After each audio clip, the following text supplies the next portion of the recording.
Welcome to Return to the Office. I'm Nicole North, president of Whiteboard Learning. And I'm Paula Manolakakis, CEO and founder of Broaderwood Professional Development. And let's be honest, return to office wasn't just a policy change. It disrupted routines, boundaries, energy levels, and a lot of nervous systems. Leaders are being told to bring people back now, while employees are thinking, I just rebuilt my life. What do you mean, full-time in office? This podcast is about the messy middle, the awkward first weeks back, the office gossip, and the pressure to perform before people have actually re-regulated. No corporate fluff, no pretending this is easy. Just honest conversations, practical strategies, and a bit of humor, because this is Return to Office. All right, welcome back to our podcast today. Welcome, Nicole. Hello, I'm Nicole North. And Paula Manolakakis. We're here to talk to you about psychological safety. What's the name of our podcast? Mind over matter, literally. Hey, that's right. Mind over matter, literally. We're going to talk to you today about psychological safety and just have our same candid conversations that we always had, bringing together our years of experience, the knowledge that we have in the adult learning, change management, and leadership development field, bringing it all here together in one spot so we can bring a place that we can just come together on it. So in light of return to office, we're looking at how can we create psychological safety from a leadership perspective as fellow employees and colleagues, and also as project people. How can we do that? So let me tell you a little story. And I love my little stories because they always tend to inspire me. And my stories are old, but that's okay. They're still very effective. So years ago when I was young and I was taking my little part-time college courses, someone used this example. Do you remember Coke Classic when they came out with it all those years ago? There's this Coke and then a Coke Classic. Like they basically reinvented Coke. You might be too young to remember this. I remember Pepsi Clear. Oh, that's like Sprite in other words. It tasted like Coke, though. It was very confusing. Well, so in this relaunch of Coke Classic, it was an epic failure for the company. They didn't do very well with it. And the president of this particular product, because I guess they had it divided by products, went in and said to the head honcho, so I guess you're going to fire me now. He goes, no. Why would I do that? He goes, just spent $1 million training you. And I always relate psychological safety to that, right? That is you have to feel safe enough to fail forward. And in your environment, let it be through work, let it be with your colleagues and the teams and the projects you support. How can we create that environment, especially in this return to office where things are new, where we can take the lessons that we're learning, because this is going to be a bumpy ride. Let's call it what it is, right? It's not going to be smooth sailing. It's not going to be super easy. There's going to be ebbs and flows in it. So how are we going to fail forward? How are we going to create that environment of psychological safety? Nicole, I'm going to ask you, what do you think our leaders can do? Ooh. So I always like to think of psychological safety as like the collective trust of the organization. If you and I have trust, I've always thought of a trust equation as like I achieve results. Mm-hmm. I do what I say I'm going to do. I operate with integrity. I follow the rules. Absolutely. I operate honestly. I don't step on people to do what I need to do. And I operate with genuine concern. So I care about you as a person. So if you think about it, psychological safety is the collective trust of the organization. So I, as a individual contributor, believe that my organization does the work it's supposed to do and who it does it for. It does so with integrity. It follows the laws, the regulations, it doesn't step on anyone else to get there. And that ultimately the organization has concern for me as a human. I'm not a number, a monkey typing on a keyboard, right? Yeah. I'm a real person. So I have always thought of that, like that psychological safety is the trust of the organization. And when I teach this concept, I get people to do a little quiz, which maybe we could put into the show notes, where you can find out what might be missing for psychological safety in your organization. So if we look at the elements of psychological safety, it's authenticity and inclusivity. So does the organization operate authentically to who it is? It does what it says it's going to do. Is it inclusive to the people in the organization? Does it have commitment and transparency? So do they follow through on their commitments? And are they open and transparent about what they're doing? Let me speak frankly. Do it. Do a hot flash here. Hot flash. Yep. When you say we are bringing people back into the office. That's right. To improve social connection and all this stuff, it's just not transparent. Let's just say it like it is. You're bringing people back to stimulate the economy in the downtown core. Period. Yep. Just say it. That's right. We get money. We understand it. High candor and feedback. So organizations with psychological safety means that we give each other feedback up, down, and across.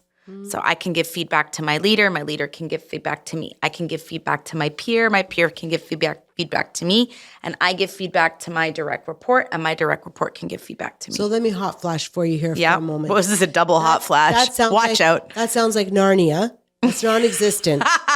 So yes, unions are great too on paper. Yeah. Yet in reality, they're good and not good. We can. This is another conversation. That's a whole separate podcast. Yeah. But on this one, there's no such thing. I've worked for several companies. I've worked for them since I was 20 years old. I have yet to find a company that has a matrix thing of feedback. But it does not mean it can happen. Anything can happen. It's my life's work. My life's work. I mean, if I could teach one course over and over and over again, and I pitch it to every client, no matter what their problem is, we have a problem with project management. You need feedback. We have a problem with this. You need feedback. But you're right. So you are so right. Everything would be so much better if we just had a lens of learning how to take conversation and not turn it into conflict. But you know how everyone's given me feedback my whole life? You should be more detail-oriented. You should be more strategic. Mm-hmm. Be more this. Be more that. You don't need to be anything any other way. You're perfect just the way you are. Thanks. Yeah, no, and I mean that authentically. I mean that genuinely. And from a place of growth and from psychological feedback, psychological safety, I think that's the environment we need to create. It's like a flower. I'm going to put it in the environment that it grows. I'm not going to say, why don't you grow in the dark? And so the best feedback I ever got, I'll never forget this story. So I'm not very detail oriented. It's not my strong suit. I can think on my feet. I can problem solve, all that stuff. So I've often been given feedback about be more meticulous. Your fonts aren't consistent. This is not bolded. This is spelt wrong. You've not used the right acronym. I get this feedback too. This is so interesting you're saying this right now. So, and I've always kind of rolled my eyes because I kind of want to say, but look what I can do. Amen, sister. Right? I can't get all Arial font in one document. But put me in a room in front of 200 people and I'll give a speech on anything you want. I don't care. Yeah. Right? So I've always rolled my eyes when everyone gave me the feedback until this one manager. So I had just moved. I was already a manager, but I had taken a lateral move. It was like a lateral pay move, but I was no longer a manager. So I took a downgrade. I was just an individual contributor again. And this new manager I had knew that I was a manager before. And so I could tell she was so nervous to give me feedback. She was literally quivering. Poor thing. Yeah. And it was the first feedback I had gotten in the Ontario Public Service in 7 years. Everything else was either you're great, keep doing what you're doing, or be more strategic or be more meticulous or whatever, be more accurate. And she said, Nicole, she goes, you pulled this deck together in record time. Mm-hmm. Just overnight, you put 60 slides together. They're beautiful. They look cool. Yep. The content's great. You understood what we wanted in a second. I'm like, yeah, that's what I'm good at. Great. She's like, how about the fonts? And I was already like, oh my God. You're not talking to me about fonts right now. And she said something that no one else had been ever able to articulate. She said, some people, like you, will look through this document, see a couple spelling errors, and go, Big deal. big deal. Small pennies, pin needles in a haystack. I don't know, whatever. Who cares? Who cares? She goes, but there's like the other personality type. She's like, where they look at that one mistake. And stop reading. That's right. Stop reading, or think now the rest of it is no longer credible. That's right. What else is missing? Terrible. What bigger mistakes are wrong? And she said, I'm worried that if you can't fix this meticulousness issue, that you will lack credibility. Powerful. That's like a Joel Osteen, power preacher right there. That's very good. That's a psychological safe environment that she was able to say that to you. That's very nice. And how articulate is that? Right? Because it had impact. Yeah. It wasn't just feedback like you're not good enough. Right. You're not need to be more meticulous. because what does that mean? That's like saying use a map to get there. Right? Right. She said, if you could improve your meticulousness and your detail orientation, I think your content would be even more credible than it already was. It's like she knew how to pull all the strings in my puppet. Do you know what I mean? Like she knew it's as if she knew exactly what levers to pull to activate me to action. And it changed my life. That one piece of feedback forever changed my life because I no longer looked. I mean, another interesting problem is I would get those meticulous people who would look at my deck and they'd be like, you have a spelling error on page 12. You're missing a period on slide 37. And again, I used to get really... That makes my heart flutter too. I'm not going to lie. Agitated. When people say that you're like, really? Come on, the period. I sort of get a spelling mistake, but when did grammar I used to find these people really triggering. Like I used to say, you're nitpicking me. You're trying to find, my amygdala was up, right? My nervous system said, this person has found fault in me. Ooh, powerful. Right? And that threatens my existence or my success. But because of this combination of these two, I started to realize, this is not my enemy. This period finder, this grammar police is not my enemy. In fact, if I want to bolster my credibility, they become my best friend. So instead of waiting for them to find my errors, I now send it to them. Please find all my errors. You're so much better at it than me. I don't see them the way you see them. Yeah. Would you comb through this for me? And God love them, those advisors, those task-focused, methodical people. They love it. They love finding my mistakes. And I have started to love them finding my mistakes and making my work more credible, more accurate. And all their, where did you find this? And how do you say this? And I don't understand this again. Used to be a threat. And now I go, good.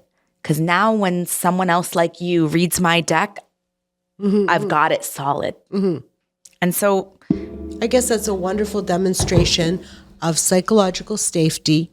And you were able to now use that environment in order to get over or support you as you developed a very strong skill. And that is to, I'm going to say, bring your, presentation skills to another level. And interestingly, it happened again later in my career. Again, I did a consulting gig and it was like process mapping work, which I'm really good at facilitating process mapping work, but I'm terrible at actually drawing the maps and making it perfect. Yeah. And so I had this consultant once get me in trouble with the senior consultant on the project. And they said, we don't want to work with Nicole anymore because there's too many mistakes. It was really disappointing. And I remember my business partner at the time, the Rainbows and Unicorns leader, she's amazing. She said, I wish you had just sent them to me. I would have edited them for you. Aww. I would have double checked them for you. Aww. And so I realized that I think everyone kept saying, you be better. But I think I realized that I just did not have that capacity or capability. And eventually then I started to realize, okay, this isn't something I can do. It's not like an effort equilibrium. It's not like if I put more time. It wasn't quite like that. Right. asking someone else where this was their wheelhouse, their strong point was just huge. So isn't that interesting? So first of all, that's a wonderful experience. Like that's a blessing, right? To have that experience to help bring you in another level of awareness. And you're very self-aware. Trauma really helps. Yeah. Well, that was a traumatic experience. Like, but it sounds traumatic, but safe at the same time, because she didn't berate you or belittle you. She gave you feedback that you used to make yourself better. Yeah. Oh, that. Yeah. That manager that gave me the feedback, incredible. And then my business partner who instead of continuing to say, just be better, let's find a way. Like if you think of that ER, evaluate, resolve, and leader. Yeah. It's like, instead of just saying like, fix it, it's like, let's brainstorm some ideas. Yeah. Okay, what have you already tried? What, open-ended questions. What have you already tried, Nicole? Yeah. Well, I try reading it over and over and over, and I just don't see it. That's right. Right? So I've had this conversation with many of people and many strategies. When you want to learn something, you go from a place of already knowing. And that's actually an adult learning theory, right? You want to grow, you grow from where you know. You build on what you know, you go back to what you know, and then you build on it. So if I want to learn how to cook a dish, I start with the basics of what do I already know? And I start to grow my cuisine. And it's the same thing. I'm already very good at making these wonderful presentations and decks. However, I'm not great at my punctuation, as you said. So now what's the place? I know I can't do it because I looked and looked, I tried. I don't have Grammarly on my thing, so I can't use it. So do I have the team? Do I have the support that you can help me? And instead of putting a spotlight on what I don't know and what I'm not doing right, are you willing to help me? Is that the type of team we're developing? Because I can give you a flip side story. I have the exact same problem. Exact. And we should never work on a process mapping project together. No. And presentations are my thing. I'm creative. I'm entertaining.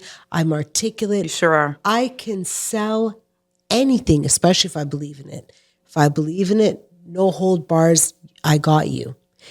But I'm not good at the font thing. I'm not good at this period business, right? These dots going everywhere, lining this box up with that, doing that. It's not my strong point. And I can tell you, I've tried. I have tried. I know, it's not for lack of effort. Yeah, I've tried. I've brought myself to tears. I've wondered why. What's wrong with me? Do you know when I find all my punctuation errors? After I hit send. Yes. Yeah, on God. Or when they're on a giant screen behind me in front of 300 people, and I'll look and I'll be like, how did I not see that? Sweet Jesus, what did I just do right now?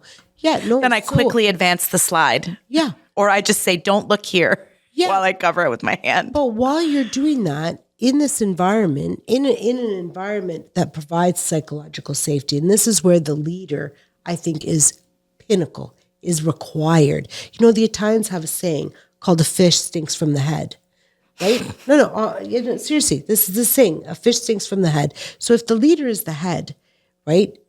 If you're creating an environment where you're saying, you know what, Paula, you're so good at that. I'm going to use you in your strong point. Is that what they do on teams? A quarterback can't be at whatever, running back there and kicking the ball over there. A baseball player can't catch and be first base at the same time. But in the environment, a work environment, they want us to be like a team. However, we have to play every position. So instead of sitting there playing all these different positions, should we not set up our team with the guidance of our leader, knowing our strengths, to use those strengths? Would that not be something that is strategic? Would that not be something? What would the? Well, that's the real definition of strategic, Paula. That's right. So that's why when I would get this feedback from leaders, I would beat myself up. I'm not going to lie. I lost sleep. I teared. I didn't know what I did wrong. I took classes. I took an editor thing. I made this friend. I could never get this thing. And then I realized it's like trying to write with my left hand. I just can't do it. You can practice, but it'll never be exactly the same. Yeah. So why are we asking people to do that? And I'm just going to challenge, who's ever watching this? I don't know. Who's ever watching this? Instead of telling people. Our dad. Yeah. Yeah. Hi, Dad. Yeah. Hi, I don't know you, but I'd love to know you. So I know my mom will watch too. So hi, Mom. Anyways, so why would we do that? From a psychological safety perspective, we know so much about adult learning, we know so much about change management, we know so much about diversity, equity, inclusion. Why would we put people in a position to perform at something they're not good at and then judge them? Because they're stupid. There's the answer. So that's all you need to say. Let's just call it. Let's go back to 1970s and say it the way you have to hear it. the fish stinks from the head. Fish stinks from the head. As a leader, this is painful, but I've led many teams. I've run restaurants. I don't know if you guys know that. I've run restaurants. Yeah, Friendly Greeks years ago. So 2 of them. And let me tell you, my fish didn't stink. My fish didn't stink. The eyes were clear. Everything was fine because waitresses were waitresses, hostesses were hostesses, cooks were cook. I didn't expect the cook to serve the tables. I didn't expect the hostess to go cook the souvlaki, right? Everybody had their role. Why now on teams do we want everyone to do everything? And then the things that they don't do good, we need to not go back. This is where leader comes into play. So sorry, I went a bit off on a soapbox, or whatever you want to call it, soapbox, whatever, podium podcast. But ultimately, when we have people in fear, they are not performing. Oh, they're not engaging. that's right. They're not innovating. They're sad. They're sad. There's no quality. Yes. There's no speed. And people start to fight with each other. If I'm under pressure because I can't do something, if you come and ask me for help, the last thing I'm going to do is help you because as far as I'm concerned, I'm sinking. I'm doing a bad job. Yeah. I can't see my aerials. I can't help you. So now all the good skills that I know have gone to shit, right? And instead I'm focusing on all the stuff I don't know. Yeah. Psychological safety is key. It's critical, and it's not easy. It has so many elements, and I think you've hit the nail on the head of the fish, with a lot to speak. Yeah, with a lot of passion in between. So I'm going to ask you a question now, and thank you for listening to me. I appreciate it. Do you know being heard is a part of healing? So sometimes I see things in my eyes and my brain can't register. I actually see the stupidity. But I've seen it so many times that we've almost normalized the stupidity. And especially in these office environments, you're like, really? Really, this is happening? But it happens because one leader sees another leader do it, another leader, and you gave a great demonstration of how a leader can break that cycle, right? You were given that feedback multiple times, you said, and then this particular leader rephrased it. Yeah. Re-showed it to you. They used the ASB model, ask, situation, behavior, and impact. Awesome feedback model is, can I tell you something? Mm-hmm. Yesterday, during your presentation to management, I noticed that you were reading right off the slides. Mm-hmm.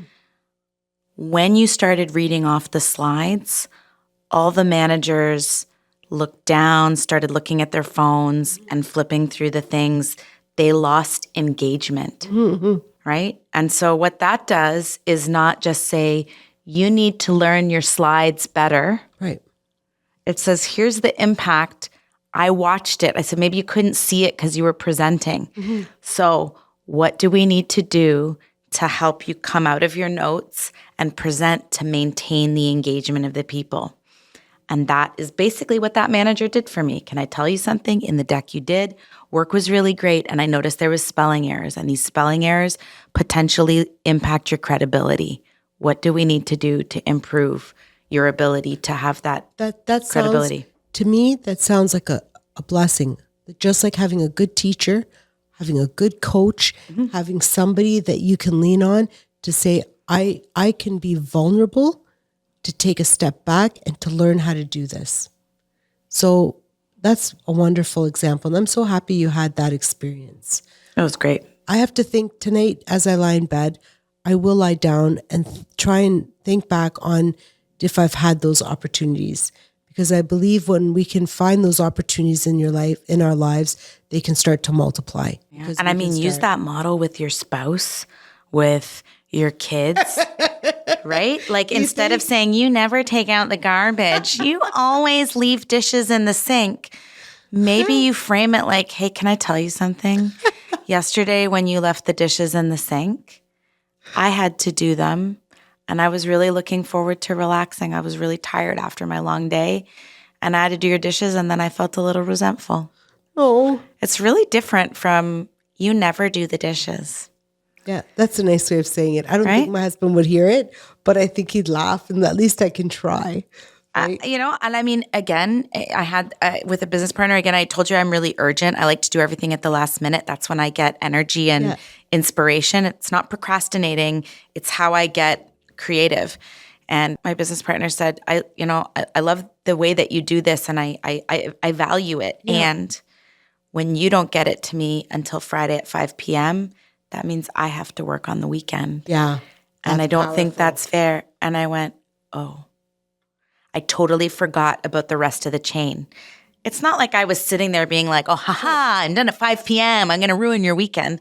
I had no concept. I just knew I need to work like this to get my energy, and I didn't understand the downstream impact. So, if anything, you want to create a psychologically safe workspace, learn how to give feedback with impact so that it's not a criticism of who you are. And to receive it. You have to receive it too. And guess what tool you can use to receive it? Tell me. Leader. Well, you're right. Right? You've shown us a lot of great examples of receiving the feedback, then thinking about it and internalizing it and looking at opportunities for you to change behavior to grow. Right? That is very powerful. I appreciate you sharing that. My pleasure. Okay. So I think that's the end of this episode. I feel free to maybe after you... All right, let's do a quick segment. This segment's called Red Flag, Green Flag. Oh, okay. I'm stopping. All right. Tell me. Okay, so I'm going to tell you something, and you're going to say, is this a red flag? Okay. Or a green flag for creating psychological safety? Okay. So red flag is like, I don't know, what do they put up in soccer games when the players are bad? Red card. Red card. It's kind of like that. Soccer, red card is bad. Is it? Green card is good. Well, I don't actually know soccer, but in this I've been watching scenario, it for years. I still don't understand, so it's okay. So, telling someone that their product was late and that now has impacted the company's bottom line. That's a red flag. Yeah. Yeah. Your project plan did not ruin the company's bottom line. That's an over-exaggeration. Stop it. Yeah. Right? But I think a lot of managers do that. It's like this. Shame you. They shame you. They shame you to try and think they're getting more productivity. But now the only thing they've done is made me more scared. And now I'll go even slower because I'm afraid to make a mistake. Right? Because that's what happens to me. So I don't know. Okay. Yes. I'm the same way. Remember I was telling you that story earlier about getting a lot of critical feedback from a manager to the point where it absolutely damaged my confidence. For sure. I didn't know how to start a paper, right? So things like you make a lot of mistakes in your documents. That's a lot more than... That's a red flag. Red card, yeah. Mm-hmm. It dampens your confidence. Okay. Hey, I noticed you were a little late the last couple days. Is everything okay? Is there anything I can support you with? I think that's okay. I think that's a green flag, green card. If there was a green card, I'm okay. That's a question. You're looking for my input. Yeah. And you're entitled to have an observation. All right. And I have one more. Hey, this document is amazing. You pulled this together really, really fast. I think it could use one more round of edits. And I know you've been up to here with it. How do you feel about Kaylee having a quick run through, seeing if they can find any little tiny details that are missing? Green. Totally. Like, I'm very comfortable with that. Yeah. Right? A lot better than I think this needs another once over. Well, yeah. It hurt my feelings. So I think that's really what's important here. Like, a lot of the things we say is important. Everything we say is important. Yeah. But to spotlight the fact that we have feelings. And ultimately, whenever you work, whatever job it is, let it even be cooking a meal or just tidying something up or doing something really important like creating a budget. we all want to do the very best we can because we all have an ego. And at the same time, we want to work well for the company. People don't want to do a bad job. Never. No, that'd be if they're doing a bad job, they either don't have clear direction, they don't have the skill set, they don't have the knowledge, they don't have the capacity, or you didn't tell them, or your head stinks. Yeah, it's from the head of the fish.